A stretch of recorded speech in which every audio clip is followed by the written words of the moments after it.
Hey guys, so this week I'm actually going to do something a little bit outside of my norm. I mean, typically I review movies that have been out like longer than I've been alive, or at least as long as I've been alive. But this go around, I'm going to do something. It is a public service just for you. I am going to review a movie that in some places is probably still in theaters, but it only recently came to theaters. And that movie is called It Only Comes at Night.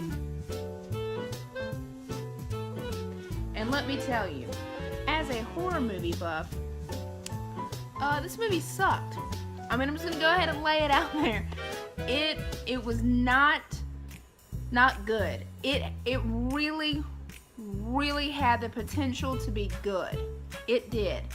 It's just, it seemed like there was not enough but too much going on. I don't know if that makes any sense, but it was one of these movies where, okay, let me just go ahead and say this.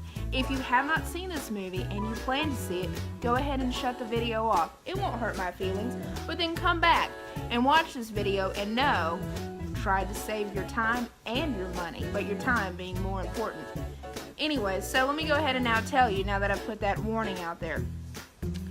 I still don't know what comes at night. I don't know where it comes from. I don't know how to get rid of it.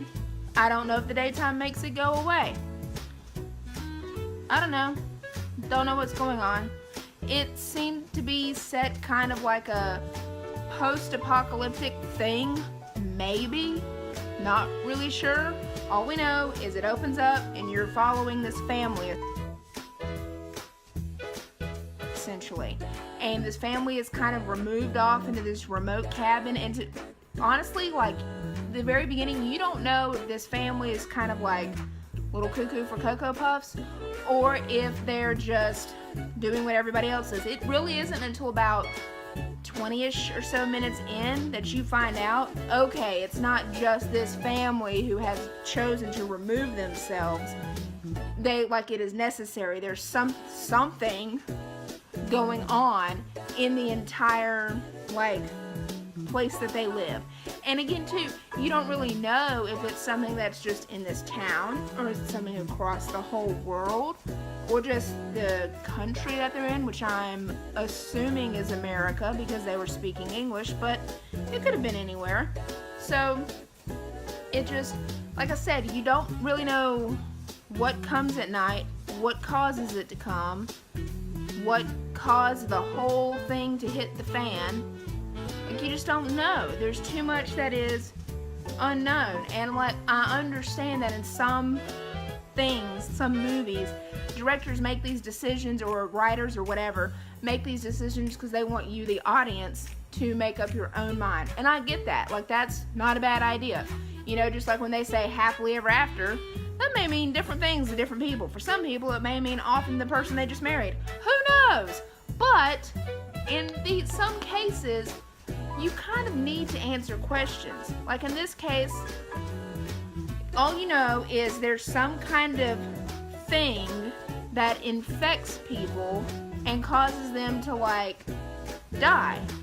And then this also is not meant insensitive, but it's almost as if they get SARS or something. Remember a long time ago when the powder would be mailed and it was SARS, and they cough up blood and do all this crazy stuff? I mean, it's almost as though that's what it was an outbreak of. And I know, like I said, I'm not trying to be insensitive, but that's what it seemed like. And but you don't know how it started. You don't know if it started from a person. Did it start from a hippopotamus at a zoo? You have no clue, and you don't understand, and you don't really know, where it's affecting people. How do they get infected? All you kind of sort of know is that maybe they possibly get infected from maybe possibly coming into contact with something that has it.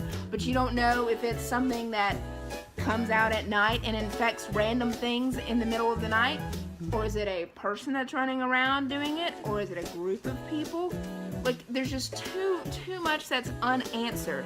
And again, I can appreciate a director making a decision to allow the audience to make this decision, but in some cases, you don't need that, because at the end of this movie, the family runs into another family, and I'm not going to spoil that part of it just in case you do want to go and see it.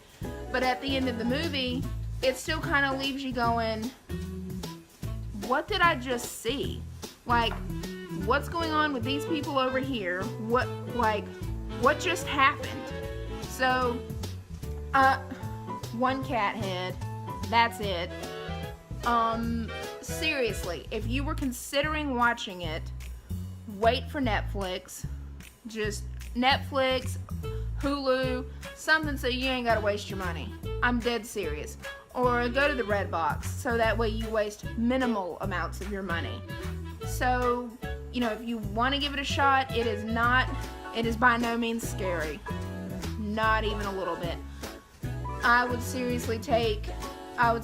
your average, not, your little, oh, the quality's scary, but your average 10-year-old would be fine. Because there's no monsters, there's no nothing. There's twice in the movie that I can recall a, kind of a thing. And that's it. And it wasn't even that scary. It was still a person who just got infected. And it was, let's just put it this way, if they can handle zombies, they'll be fine handling this movie. It just wasn't what I thought it would be. So, One Cat Head, again, the movie was called It Only Comes at Night. And I don't know what comes at night. I don't know where it comes from. So, sorry, can't really help you too terribly much. But, so as always, I would like for you to subscribe, leave me some comments, give it a like. Let me know what you want me to see other than these, and just give me some suggestions of movies to see. Thank